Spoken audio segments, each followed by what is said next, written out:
Bonjour Gérard Descamps, vous êtes graveur héraldiste, maître d'art, meilleur ouvrier de France, membre des Grands Ateliers de France et président du jury artisanat d'art de la Fondation Banque Populaire depuis sa création en 2013 et qui fêtera donc ses 10 ans cette année.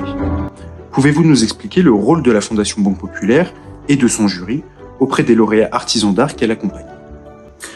La Fondation Banque Populaire s'est dotée d'un bel outil qui est le jury artisanat d'art, qui permet de sélectionner, de déceler des talents, des futurs talents dans le monde du secteur des métiers d'art.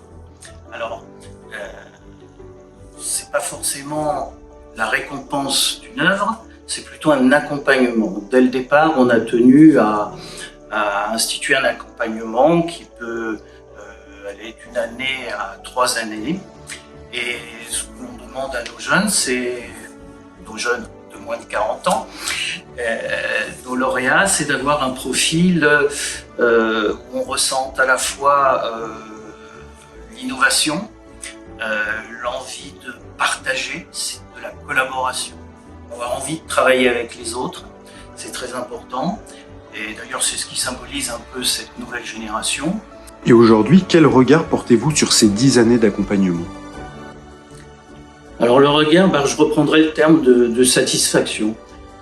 Parce qu'en effet, sur tous nos lauréats, on a eu très peu d'échecs. Tous, aujourd'hui, ont trouvé leur place sur ce secteur des métiers d'art.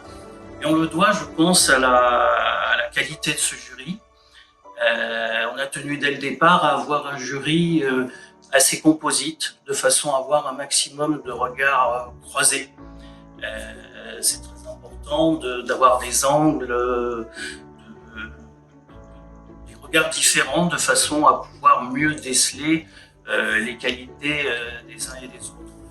Alors ce jury est composé de professionnels, d'enseignants, d'historiens de l'art, de gens de l'institution, et de façon à, mais tous du secteur des métiers d'art quand même, de façon à, comme je vous le disais, à croiser ces regards, un petit peu comme quand on crée une œuvre, on aime bien tourner autour, la voir du dessus, la voir d'en dessous, et lui donner tous les éléments qui feront qu'elle s'inscrive dans la pérennité. Et auriez-vous un souvenir mémorable à nous partager? Oui, il y en a plusieurs.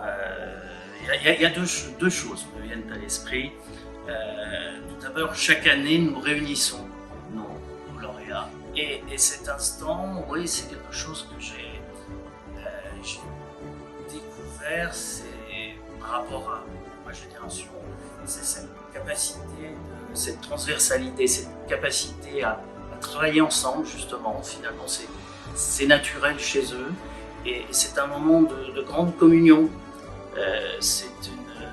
Finalement, on a donné naissance à une communauté très soudée, et c'est un vrai bonheur.